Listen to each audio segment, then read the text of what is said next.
Emily, and I am a former foster parent and current adoptive parent.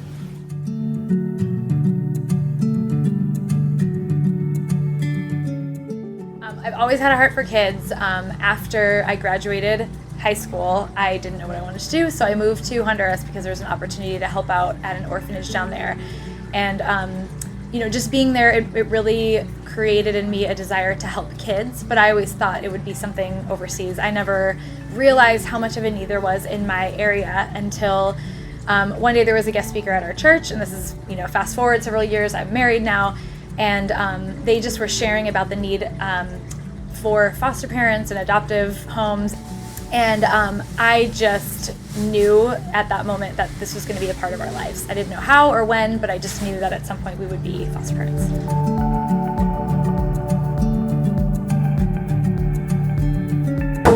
I have one biological son who is now 11, and then the plan was I wanted to have 2 biological kids and then just kind of foster and just see where that led us.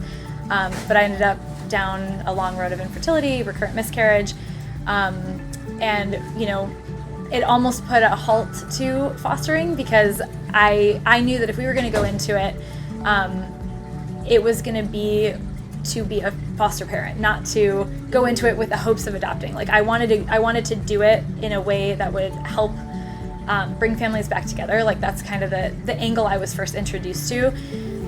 So we almost didn't, just because after the recurrent losses especially, I just was like, I don't know, can we sign up to do this on purpose? So it took a lot to get us there, but once we did, we went all in knowing that we wanted to be a part of like a restoration story, and so that's kind of what made us take that step.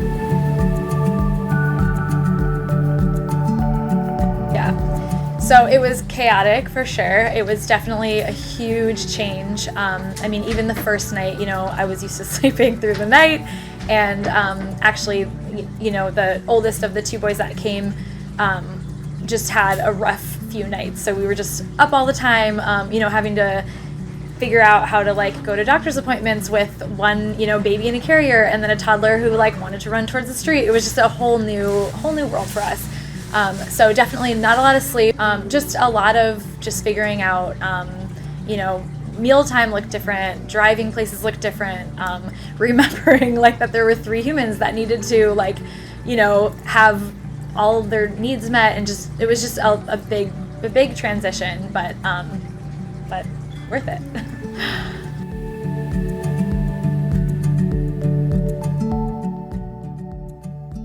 So a gift of adopting siblings is, of course, that they have been with each other ever since, our youngest, since he was 2 weeks old. They were not separated. They definitely have a special bond. They're very close in age, only 16 months apart. And I cannot imagine them having been separated. Now seeing that, at 5 and 6, just the bond that they have and the closeness. So many gifts for sure. In terms of challenges, I can't think of anything. I honestly can't. Aside from just, the challenge of having 2 or multiple come at once, I guess that would be, I would consider it more of an obstacle or just something that we just had to figure out. But it was mostly a gift.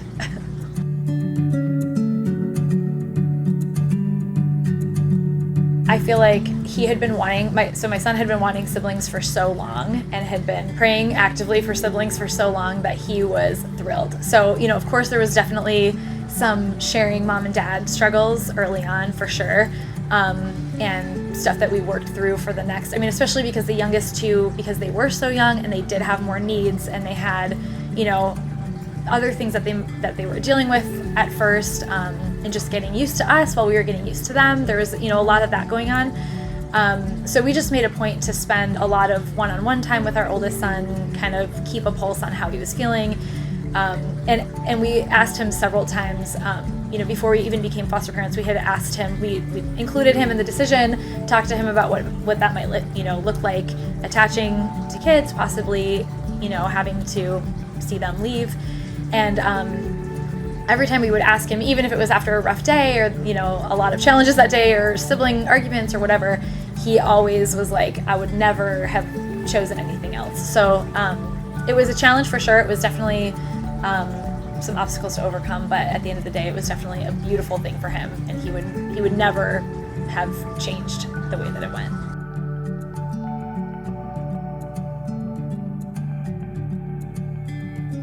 I would say the best part about the adoption process was obviously just the finalization of everything after such a long time and such a crazy roller coaster. Like it was almost weird because it feels like it all ended so soon after such a long process. But I mean, the best part I would say were just the people involved.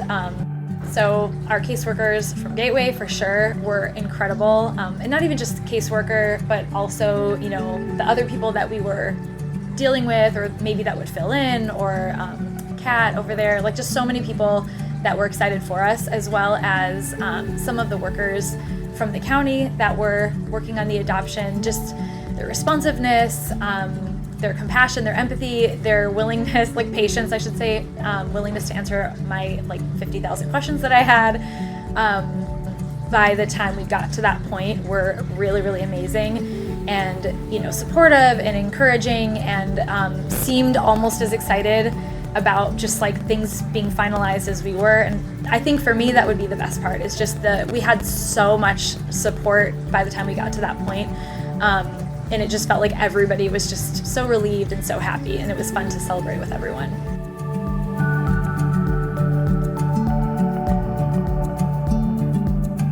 You know, of course, the wait is so hard, especially once you know that that's going to be the next step. You just want to do it and kind of move on with the next chapter of your life. The day of the adoption, we had some issues with like getting on, because ours was over Zoom, and just like getting the technology to work.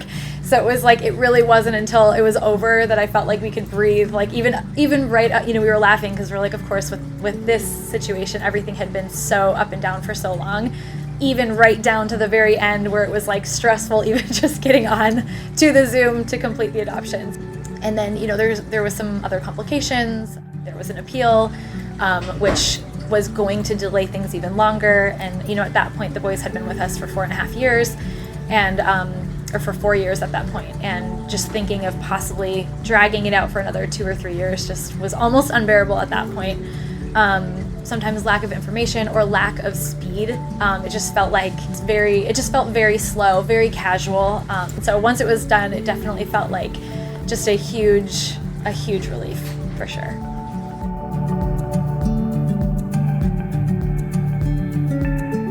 And it took a long time, a lot of consistency, a lot of unconditional love, honestly, and just kind of looking past, and I would say on both sides, looking past maybe a situation or talking through something hard. Definitely a lot of holding boundaries and being really firm in certain areas, which ultimately builds respect and trust and things like that. And I think through all of the years of intentionally trying to grow that and just, you know, being firm but also loving, it paved the way for the relationship that we now have.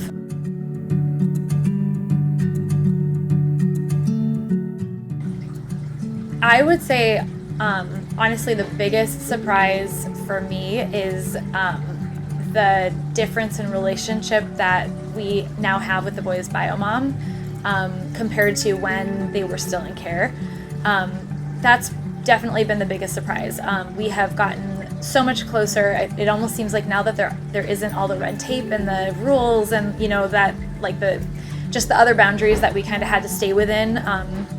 And also, I think just like a lot of tension, just given the circumstances.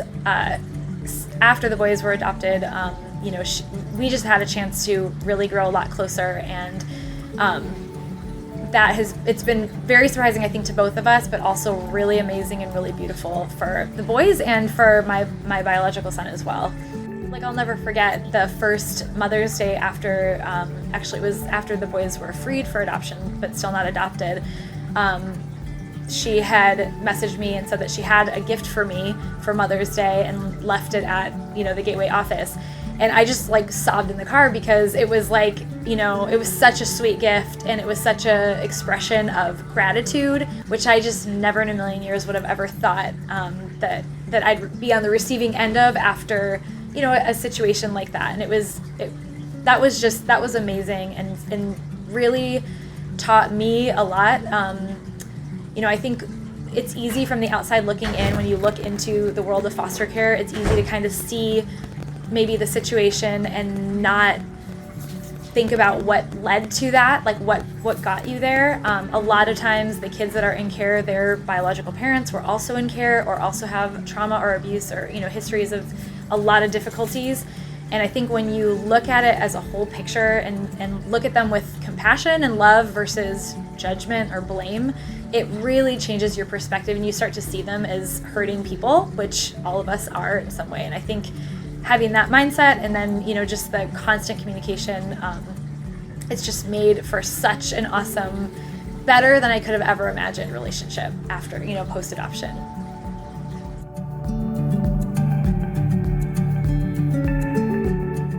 So originally I went to a meeting at the church that I was attending at the time, and the person who kind of explained the details about foster care and what it looked like was also affiliated with Gateway. So initially it was just kind of an easy transition, but after getting involved and after kind of exploring the different options, you know, I didn't understand that you could work with an agency or go straight through the county or whatever, you know, I didn't even know that those were options.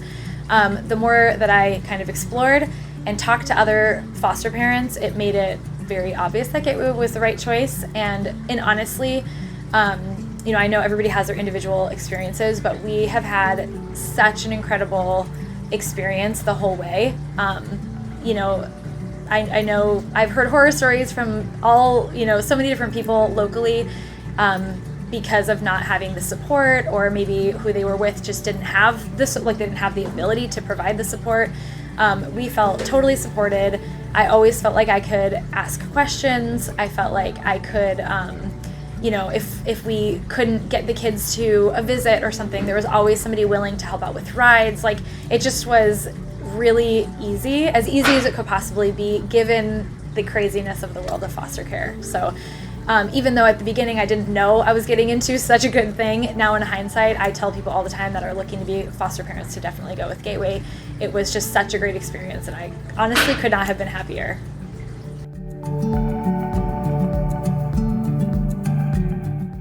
My advice would be to just do it, because there is such a need, and I genuinely believe that if it's on your heart, it's there for a reason. And there are so many kids, especially for people who are willing and able to take older kids, school age and above. I know that there are so many kids, even right now, that are waiting for a forever family, and if you have that to give them, you won't regret it. I say go for it. At the very least, go get some information, go talk to somebody, contact somebody at Gateway and find out what that actually looks like. You can always get your feet wet with doing respite care, you know, just giving relief to other foster parents, babysitting and things like that. But at the very least, if it's on your heart, you know, at least go inquire, go get some information, meet with somebody from Gateway, talk to somebody and find out if this is something that would be the right fit for your family.